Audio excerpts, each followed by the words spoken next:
Ahora vamos a preguntarnos cómo graficar funciones raíces cuadradas, ¿sí? O sea, nosotros ya vimos la existencia de la función raíz cuadrada y ahora lo vamos a estudiar como una función en sí misma, ¿sí?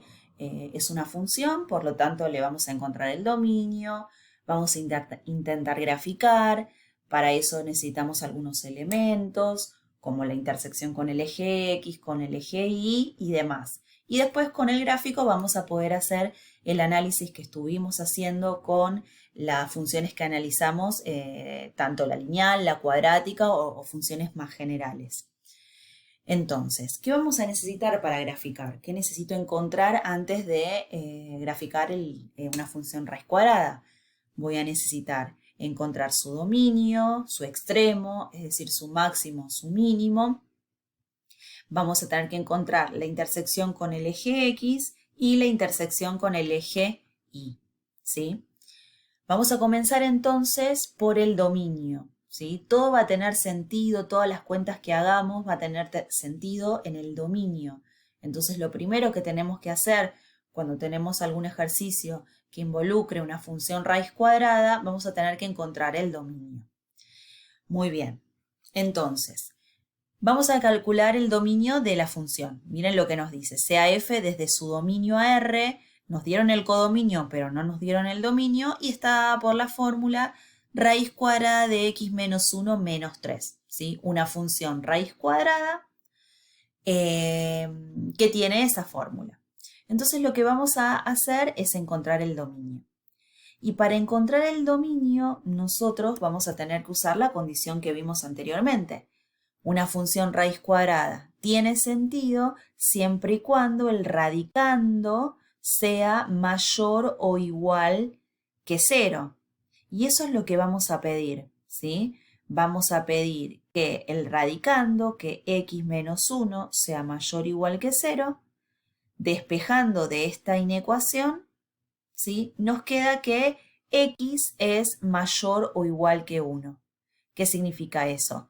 Bueno, esto significa que los valores de x para los cuales tiene sentido esta función son los valores mayores o iguales que 1. ¿Sí? Nos ayudamos con la recta para escribir el intervalo que se corresponde con el dominio, que no es otra cosa que el intervalo 1 con corchete más infinito, porque vamos a incluir al 1. ¿Está bien? Entonces ya tenemos el dominio de nuestra función. Y de nuevo, esto es general para cualquier función raíz cuadrada. Ustedes comienzan con el dominio pidiendo la condición de que el radicando sea mayor o igual que 0. Bueno, muy bien. Una vez que encontramos el dominio, vamos a ver cuál es ese punto más alto o más bajo que va a tener nuestra función, ¿sí? Las funciones raíces cuadradas, comienzan en un punto, que ese punto puede ser el valor más chico en x que toma la función en y, o sea, el valor de y más chiquito, o el valor de y más grande y en qué punto se alcanza. Entonces, para eso lo que vamos a hacer es evaluar nuestra función en el borde del dominio. Porque recuerden que cuando vimos la función raíz cuadrada, en el borde del dominio estaba el extremo. ¿Sí? En el caso anterior, del video anterior, era el mínimo. Entonces, lo que nosotros vamos a hacer para encontrar este extremo es, vamos a evaluar nuestra función en el borde del dominio. ¿Sí? ¿Qué significa esto? El borde del dominio lo voy a identificar y es el 1. Entonces vamos a evaluar nuestra función en 1. ¿Está bien? Muy bien. Cuando evaluamos nuestra función en 1, nos queda la raíz cuadrada de 1 menos 1 menos 3. ¿Sí? Nos queda la raíz cuadrada de 0 menos 3. Raíz cuadrada de 0 es 0 menos 3 y o sea que f en 1 nos da menos 3. La función en 1 nos da menos 3. Bueno, ese es el punto donde va a comenzar nuestra función, ¿sí? Es el extremo. En la x vale 1, en la x vale 1 y en la y vale menos 3. Ahí comienza nuestra función. Muy bien. Ahora, vamos a encontrar la intersección con el eje Y. ¿Sí? Vamos a arrancar por ahí, uno puede arrancar por donde quiera, en este caso yo arranqué con la intersección con el eje Y, pero tranquilamente podríamos arrancar con la intersección con el eje X. Muy bien, para la intersección con el eje Y, recordemos que si yo tengo cualquier función, cualquiera sea ella, la ordenada al origen o la intersección con el eje Y es justo encontrar este punto, ¿sí? Que no es otra cosa cuando la X vale 0. Entonces, nosotros lo que vamos a tener que hacer para encontrar si es que es posible hallarla, la ordenada al origen de cualquier función, es encontrar o tratar de evaluar la función en 0. Pero bien, ahora acá, nosotros vamos a evaluar la función en 0. Bueno, yo tomo la fórmula de mi función y la evalúo en 0. Pero antes me tengo que preguntar si puedo evaluar la función en 0. ¿Sí? Notemos que si la función yo agarro y evalúo la función en 0, acá me está quedando algo que no corresponde, ¿no? Me está quedando 0 menos 1 y la raíz cuadrada de menos 1 no existe, ¿sí? Eso ya lo habíamos definido anteriormente. Y en realidad matemáticamente escribir esto no es correcto. O sea, hay un paso previo que es responder esta pregunta, si yo puedo realmente evaluar la función en 0, y la respuesta es que no. ¿Y por qué la respuesta es que no? Y bueno, porque nosotros siempre vamos a tener que tener en cuenta el dominio de nuestra función. Nosotros habíamos calculado de antemano que el dominio era el intervalo 1 más infinito, pero el 0, ¿sí? El 0 está por fuera de ese dominio. Entonces, en nuestro caso, no vamos a poder hacer esto. Quiere decir que esta función no va a tener ordenada al origen, ¿sí? No va a cortar en ningún momento al eje Y. ¿Está bien? Entonces, acá tener cuidado en los casos de que no podamos evaluar, la justificación está en esto, ¿no?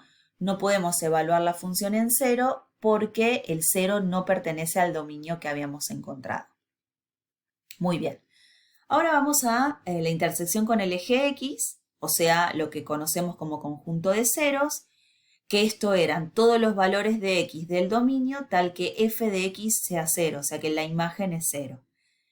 Y ya lo hicimos con la función lineal y la función cuadrática. Lo que tenemos que hacer cuando nos pidan encontrar la intersección con el eje X es igualar a 0. ¿Sí? Encontrar los X tal que la función en ese X valga 0.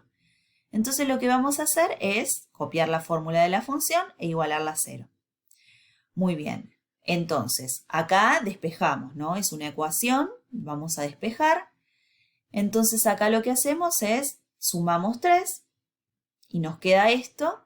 Y acá vamos a prestar especial atención. Y para eso voy a ir a una filmina que sigue para detenerme en un detalle y después volvemos a este ejercicio.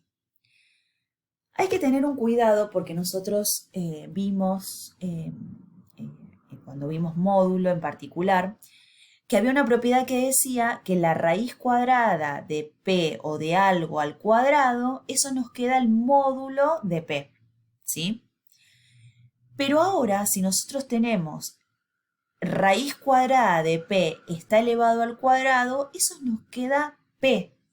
¿Y por qué nos queda p y no nos queda el módulo de p? Porque acá nosotros ya sabemos que la raíz, que en particular, vamos a ponerlo bien, que p es mayor o igual que 0, porque si no esta ecuación no tendría sentido, o esta identidad no tendría sentido, y además habíamos visto al principio que raíz de p es mayor o igual que 0. Si no tengo un problema de doble signo como si lo tengo acá. ¿Qué quiere decir esto? Pongamos un ejemplo. Si yo tengo x al cuadrado igual a 4 y tengo que resolver esa ecuación, lo que habíamos hecho es, como ambos miembros de esa igualdad son mayores o iguales que 0, vamos a poder tomar raíz cuadrada. Pero acá vamos a aplicar la propiedad que dice de acá no te queda x, te queda el módulo de x. Y la raíz cuadrada de 4 es 2. Y entonces acá tenemos dos soluciones, x igual 2 y x igual menos 2. O sea, hay dos números cuyo cuadrado es 4. Pero muy distinto es si yo tengo esto, ¿sí? Si yo tengo raíz cuadrada de x igual 4, si uno lo mira a ojo, de antemano yo sé que hay uno solo que cumple esto, que es el 16, ¿no? Raíz cuadrada de 16 es 4. Entonces, ¿cómo vamos a resolver esto para justificar que es 16? Bueno, como tengo en los dos miembros son mayores o iguales que 0, podemos elevar al cuadrado. Y al elevar al cuadrado tenemos esta propiedad, ¿sí? Acá no nos queda módulo, porque yo ya sé que esto está bien definido, que el x es mayor o igual que 0 y que la raíz cuadrada de x es mayor o igual que 0. Por lo tanto, eso me queda x, ¿sí? Y 4 al cuadrado me da 16. O sea, hay un único número cuya raíz cuadrada es igual a 4, que es el 16. Entonces, cuidado con esto. En nuestro caso, en el caso del estudio de las funciones raíces cuadradas, nos van a aparecer esta parte para usar, ¿sí? Nos van a aparecer raíces cuadradas que están igualadas a algún número. Volvemos entonces al ejercicio. Tenemos esto.